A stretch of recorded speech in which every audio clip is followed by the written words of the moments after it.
The massive alien ships descended through the orange clouds of New Montana like falling mountains. Their hulls gleamed dark purple in the afternoon sun, casting long shadows across the wheat fields and small farming settlements below.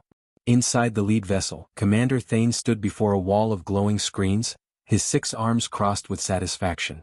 "Beginning deployment sequence," announced his weapons officer, a creature with pale blue skin and 4 eyes that never seemed to blink at the same time.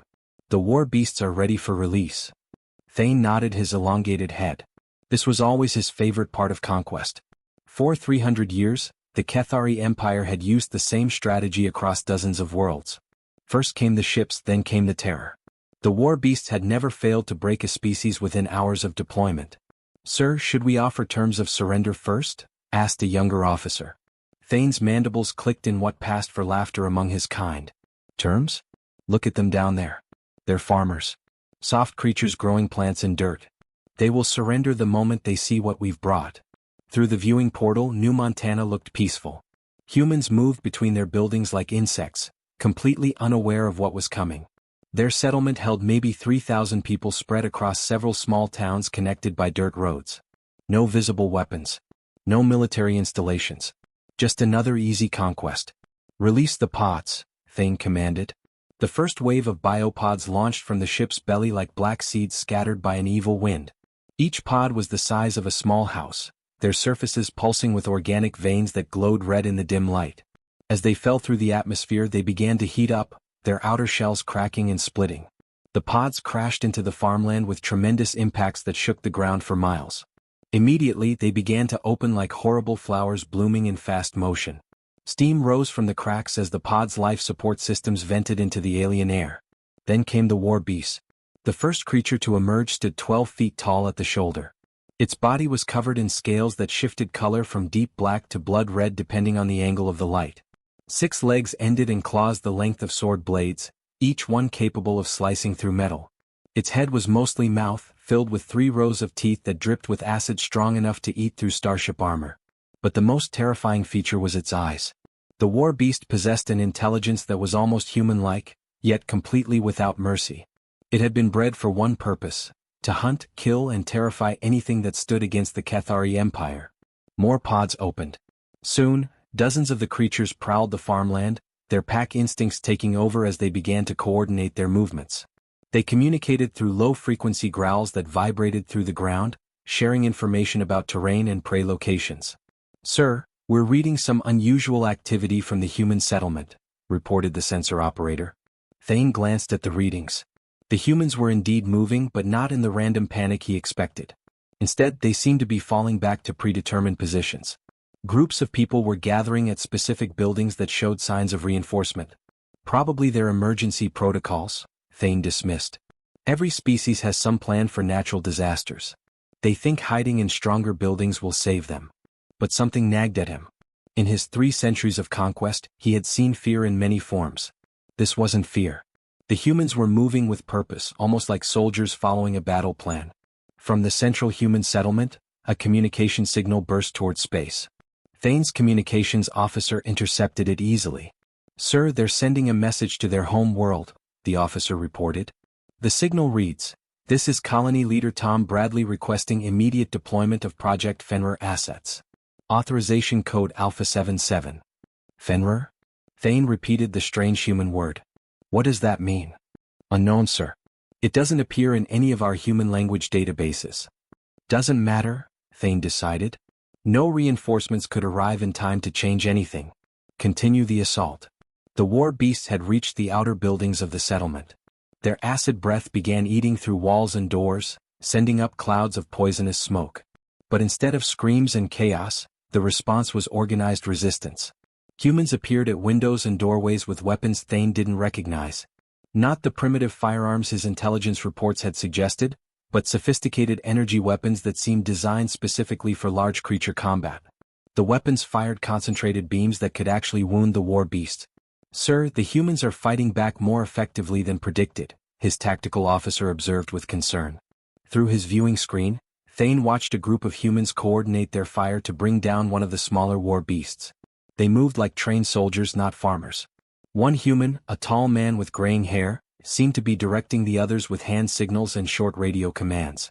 "Who is that?" Thane demanded. "Scanning," replied his intelligence officer. "The human appears to be Tom Bradley, listed in our files as the colony administrator. But sir, his movement patterns and tactical knowledge suggest extensive military training." More concerning was what happened next. As the war beasts pressed their attack, the humans began revealing defensive positions that had been hidden from orbital scans. Automated weapon systems rose from concealed locations. Energy barriers flickered to life between buildings.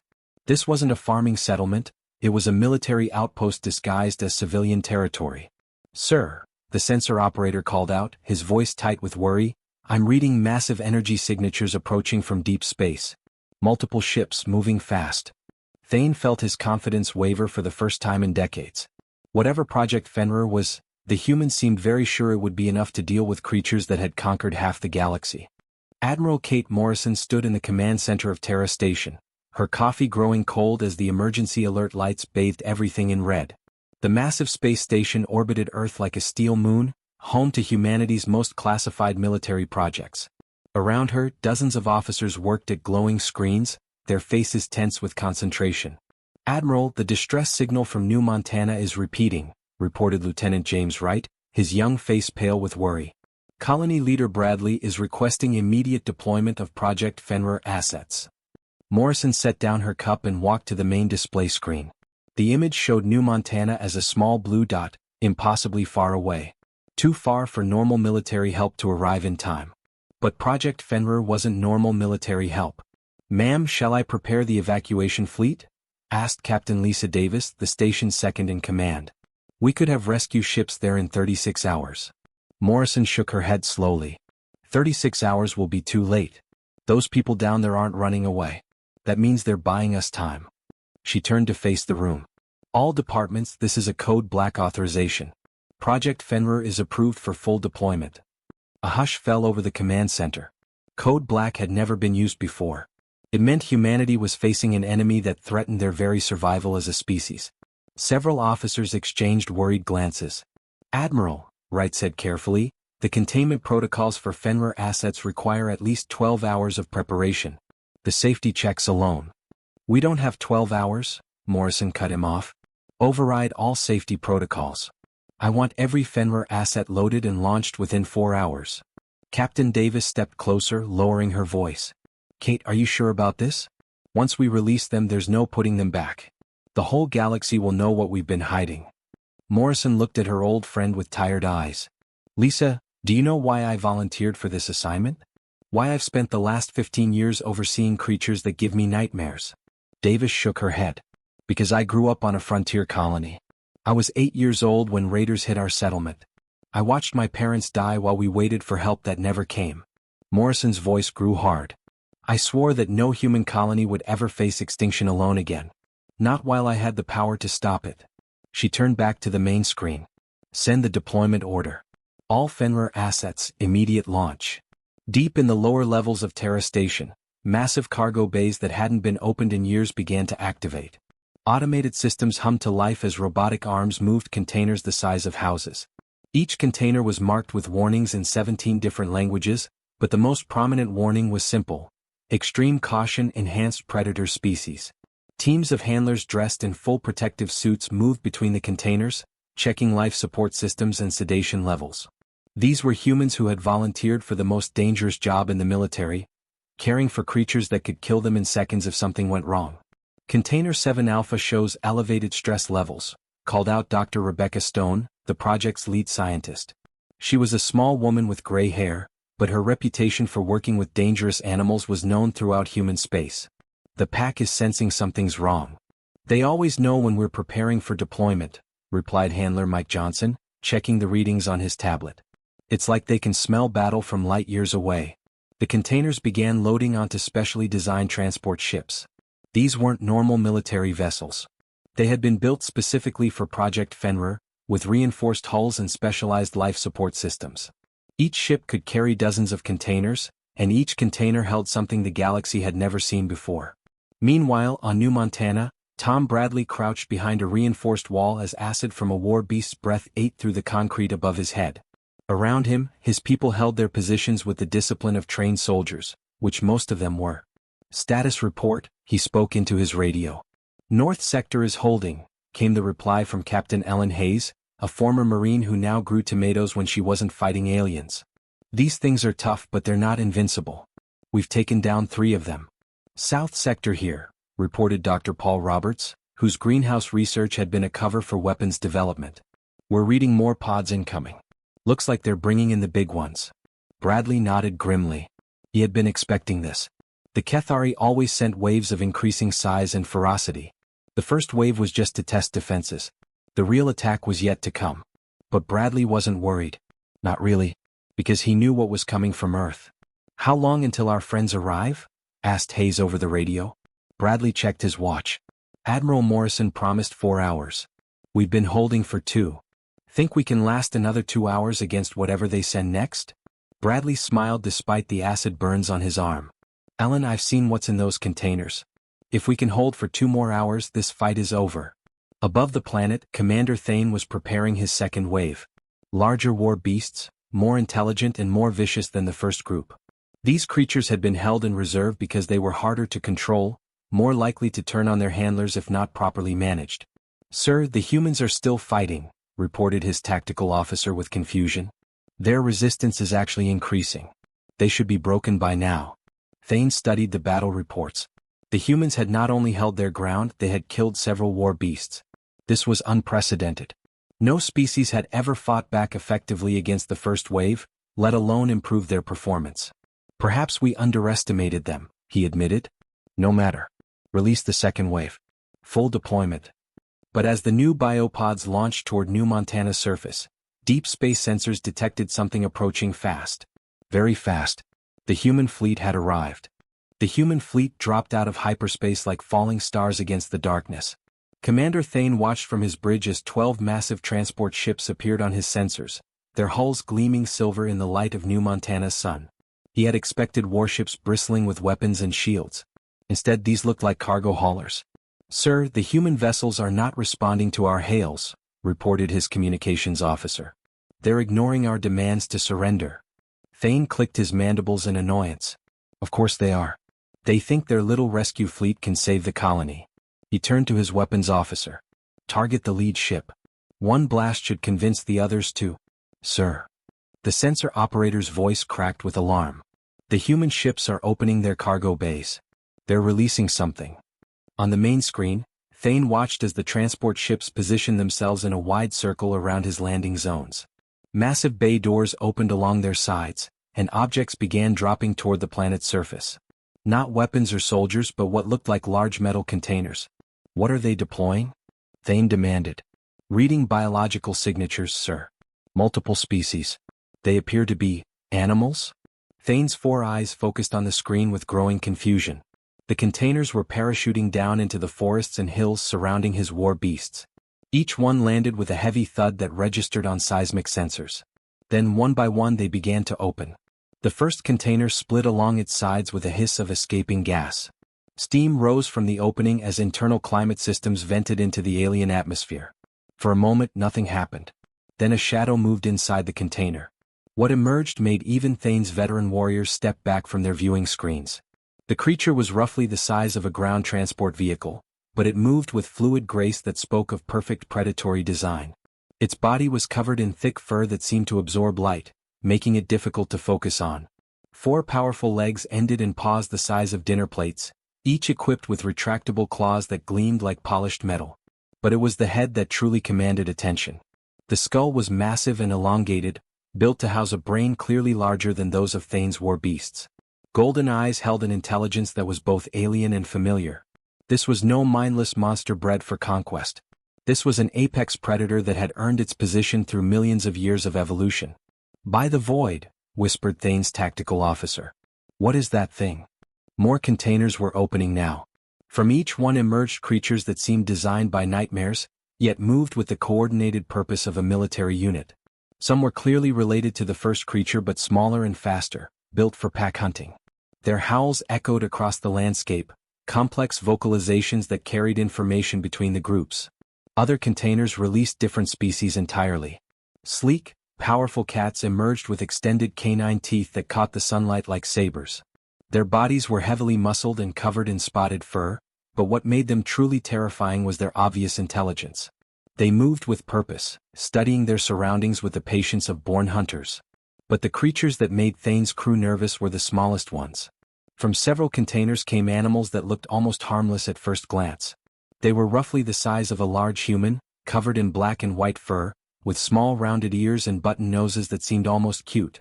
"Sir, those small ones don't look dangerous," observed the weapons officer. Thane wasn't so sure. Something about the way they moved, the complete fearlessness in their approach to this alien world, set off every predatory instinct he possessed. These creatures showed no caution, no hesitation. They moved like nothing in the universe could threaten them. From the lead transport ship came a new signal, broadcast on all frequencies. The voice was calm, almost conversational. "This is Admiral Kate Morrison of the Terran Defense Fleet. Commander Thane, I presume you're listening. What you're seeing is Project Fenrir. These are enhanced Earth predators, genetically improved over centuries of selective breeding and technological augmentation." Thane found his voice. "Your animals cannot match our war beasts, human. We have conquered 100 worlds with these creatures." Morrison's laugh carried clearly over the communication link. "Commander, your war beasts were designed in laboratories. Ours were forged by evolution on the most dangerous planet in known space. Every creature you're seeing survived millions of years of competition against other apex predators. Then we made them better. On the planet's surface, the Earth predators were spreading out with military precision. The large wolf-like creatures moved in coordinated packs, their enhanced intelligence allowing for complex tactical planning. They weren't just positioning themselves randomly, they were setting up hunting territories that would trap the Kethari war beasts in carefully planned kill zones. The saber-toothed cats had vanished into the landscape with the skill of ghosts. Their enhanced senses could track prey across any terrain, and their reinforced skeletal structure meant they could take down creatures many times their size. But it was the small black and white creatures that began to worry Thane most. His sensors showed them moving directly toward his war beasts without any apparent concern for the size difference. One of them had already encountered a war beast near the forest edge. The war beast, 12 feet of muscle and claws and acid breath, had immediately attacked the much smaller Earth creature. What happened next defied everything Thane thought he knew about predator behavior. The small Earth animal didn't run. It didn't even dodge. Instead, it attacked back with such savage determination that the war beast actually retreated. The little creature latched onto the war beast's throat and simply refused to let go, no matter how much the larger animal thrashed and clawed. "Sir," the sensor operator said quietly, "I'm reading fear pheromones from our war beasts. They're actually afraid of these Earth animals." For the first time in 3 centuries of conquest, Commander Thane felt something he had never experienced before: doubt. The first howl echoed across New Montana's landscape like thunder rolling through the hills. It was deep and haunting, carrying a message that every predator in the galaxy would understand: the hunt had begun. Commander Thane watched his screens in growing horror as his war beasts, creatures that had terrorized countless worlds, suddenly found themselves being stalked. The massive dire wolves moved through the forest with deadly silence, their enhanced intelligence coordinating attacks that no laboratory-bred creature could match. "Sir, War Beast Group Alpha is under attack," reported his tactical officer, his voice shaking. 3 of our creatures are down." On the screen, Thane could see one of his prized war beasts surrounded by a pack of the Earth wolves. But this wasn't a simple animal attack. The wolves were using complex strategies, with some members driving the war beast toward others waiting in ambush. They communicated through subtle body language and brief vocalizations, sharing information faster than his own military units. "How is this possible?" Thane demanded. "Our beasts are twice their size and have acid breath."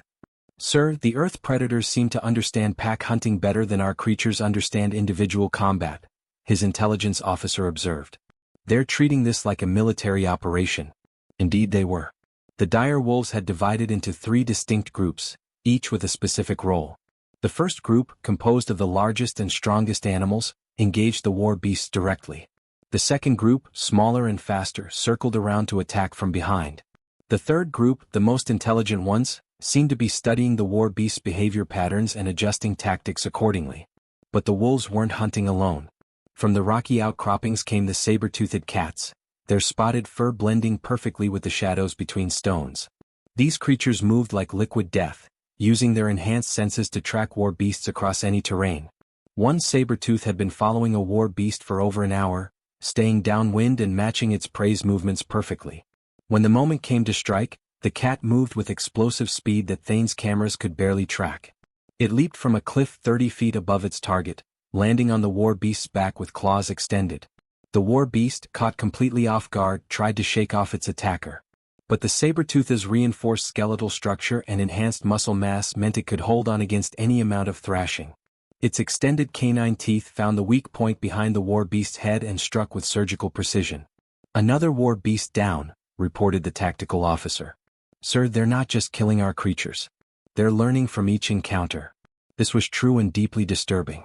Each time the Earth predators encountered a war beast, they seemed to discover new weaknesses to exploit.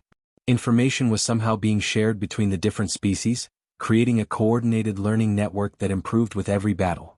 But it was the honey badgers that truly shattered Cathari confidence. These creatures, barely a quarter the size of the war beasts, attacked with such fearless determination that even Thane's most experienced warriors began to mutter prayers to their ancient gods. "Sir, you need to see this," the sensor operator called out, his voice filled with disbelief. On the main screen, one of the small black and white creatures was facing down a war beast that towered over it like a building. The war beast roared, displaying its 3 rows of teeth and breathing acid that melted the ground where it landed. The honey badger's response was to charge straight at the monster. What followed defied every rule of predator behavior Thane had ever learned. The small earth creature showed no fear, no hesitation, no survival instinct whatsoever. When the war beast's claws raked across its body, the honey badger simply ignored the wounds and kept attacking. When acid breath burned its fur, it pushed forward anyway. Most terrifying of all, the honey badger was winning. Its enhanced problem-solving intelligence allowed it to identify weak points that the war beast couldn't defend. While the larger creature wasted energy on dramatic displays of power, the honey badger focused on efficient, devastating attacks. It climbed onto the war beast's back, found gaps in the armored hide, and attacked with methodical precision. "Sir, the war beast is retreating," reported the tactical officer with amazement. Indeed, the massive creature that had conquered dozens of worlds was actually running away from something a fraction of its size. Other war beasts in the area, witnessing this impossible scene, began to show signs of panic. Some abandoned their territorial positions entirely. Others huddled together in defensive groups, behavior that had never been recorded in 3 centuries of conquest. On the planet's surface, Tom Bradley coordinated with the Earth predators through Neuralink technology that had taken generations to develop. The connection allowed him to share tactical information directly with the pack leaders, creating a unified command structure between human and animal. "Control to all Fenrir assets," he spoke into his communicator, his voice calm despite the chaos around him. "Initiate pattern Delta. Show them how Earth's children hunt." The response was immediate and terrifying. The Earth predators shifted from individual pack tactics to coordinated multi-species assaults that no other world had ever produced. Dire wolves drove war beasts toward waiting saber-tooth ambushes. Honey badgers attacked from unexpected angles while the larger predators engaged from the front. Most unnervingly, they began to use the environment itself as a weapon. War beasts found themselves driven toward cliffs, trapped in narrow valleys, or forced into swampy ground where their superior size became a disadvantage. "Sir," the communications officer reported, his voice barely above a whisper, "we're receiving surrender signals from our own war beasts." Thane stared at the screen in shocked silence. His ultimate weapons, the creatures that had brought 100 civilizations to their knees, were actually submitting to the Earth predators. Some were lying on their backs in submission postures. Others had begun following the dire wolf packs like subordinate members seeking acceptance. For the first time in his long career, Commander Thane realized he was facing something far more dangerous than superior technology or larger armies. He was facing evolution itself, refined by millions of years of competition on a world that had produced the most effective killers in the galaxy. And somehow, impossibly, those killers had chosen to fight alongside humanity. The silence that fell over New Montana was more terrifying than any battle cry. Commander Thane stood on his bridge, watching screens that showed something no Cathari had ever witnessed, their invincible war beasts cowering in fear. Across the planet's surface, creatures that had conquered 100 worlds were displaying behavior that defied everything the Cathari understood about predator psychology. Some war beasts had retreated to the deepest parts of the forest and refused to come out. Others had actually begun following the Earth wolves around like lost children seeking protection from bigger predators. "Sir, War Beast Commander Vex is requesting immediate evacuation," reported the communications officer, his voice shaking. "He says his creatures are refusing to fight. Some have even submitted to the Earth animals." Thane clicked his mandibles in disbelief. "Submitted? Our war beasts don't submit to anything. They're apex predators." "Sir, perhaps they were apex predators on other worlds," his tactical officer said quietly. "But these Earth creatures seem to come from somewhere much more dangerous." On the main screen, Thane could see one of his most prized war beasts lying on its back in a submission posture while a dire wolf stood over it. The wolf wasn't attacking or even threatening. It was simply establishing dominance in a way that the war beast seemed to understand instinctively. Other war beasts in the area watched this display and began backing away from their territorial positions. "How is this possible?" Thane demanded. "We spent thousands of years breeding the perfect predators." "Sir, incoming transmission from the human colony," the communications officer announced. Tom Bradley's face appeared on the screen. The human leader looked tired but satisfied, standing in front of his settlement where people were already beginning to emerge from their shelters. Behind him, a massive dire wolf sat calmly while human children petted its fur. "Commander Thane," Bradley said with a slight smile, "I believe you wanted to discuss terms?" "Your animals?" Thane began then stopped. He didn't know how to finish that sentence. Everything he had believed about warfare and conquest had been turned upside down in a matter of hours. "You're wondering how creatures smaller than your war beasts could defeat them so completely," Bradley observed. "The answer is simple. Your creatures were designed in laboratories. Ours were forged by evolution on the most competitive planet in known space." Admiral Morrison's voice joined the conversation from orbit. "Commander, you made a fundamental error in your understanding of predator development. You assumed that bigger and more aggressive always meant better. But Earth taught us something different." "And what is that?" Thane asked, though he wasn't sure he wanted to hear the answer. "That the most successful predators aren't the ones that rely on size and strength," Morrison explained. "They're the ones that can adapt, cooperate, and form bonds with other species. Your war beasts are loners by design. Our creatures are part of a family that includes humans." On his screens, Thane could see the truth of this statement. The Earth predators weren't just working together as different species, they were coordinating with human handlers in ways that suggested deep, long-term relationships. A saber-toothed cat was receiving instructions from a human soldier through what appeared to be simple hand signals. A pack of dire wolves was moving in formation with human troops as if they had trained together for years. Most remarkably, the honey badgers were actually playing with human children while still maintaining their readiness to fight. They had switched from deadly predators to protective companions in a matter of minutes. "You see, Commander," Bradley continued, "we didn't domesticate these creatures in the traditional sense. We formed partnerships with them. They chose to work with us because we proved ourselves worthy pack mates." "Impossible," Thane protested. "Predators don't form alliances with other species." "Earth predators do," Morrison replied. "Because on Earth, cooperation was often the difference between survival and extinction. Our planet produced an ecosystem where even apex predators needed allies to thrive." Thane studied the tactical displays showing the complete breakdown of his invasion force. War beasts that should have been terrorizing human settlements were instead hiding from creatures half their size. His ground troops were requesting immediate evacuation. 3 centuries of military doctrine had been shattered in less than 6 hours. "Sir," his tactical officer whispered, "we should withdraw. This world is impossible." But Thane needed to understand. "Human," he addressed Bradley directly, "your creatures killed dozens of our war beasts, yet I see your children playing with them. How do you control such dangerous animals?" Bradley's smile widened. "We don't control them, Commander. They're not pets or weapons. They're family members who chose to fight alongside us. The difference is that they fight not because they have to, but because they want to protect what they care about." As if to demonstrate this point, one of the dire wolves approached a human child who had wandered too close to the communication setup. Instead of threatening the child, the massive predator gently nudged him back toward the safety of the settlement, then returned to its position guarding the perimeter. "You spent millennia breeding for aggression and size," Admiral Morrison added. "We spent millions of years learning to survive alongside creatures that could kill us instantly, then choosing to trust them with our lives. The result is that our pets are actually partners who understand strategy, loyalty, and sacrifice." Thane realized that his empire had encountered something far more dangerous than superior technology or larger armies. They had found a species that had turned evolution itself into a military advantage. Humans hadn't just survived on a deadly world, they had convinced the deadliest creatures on that world to become their friends. "Sir," the communications officer reported, "Fleet Command is ordering immediate withdrawal from human space. They're classifying this entire region as a Level 10 threat zone." As the Kethari ships began their retreat, Thane took one last look at New Montana. Human children were riding on the backs of creatures that had just defeated the galaxy's most feared war beasts. Parents worked in fields protected by predators that made his nightmares seem tame. The galaxy would never be the same.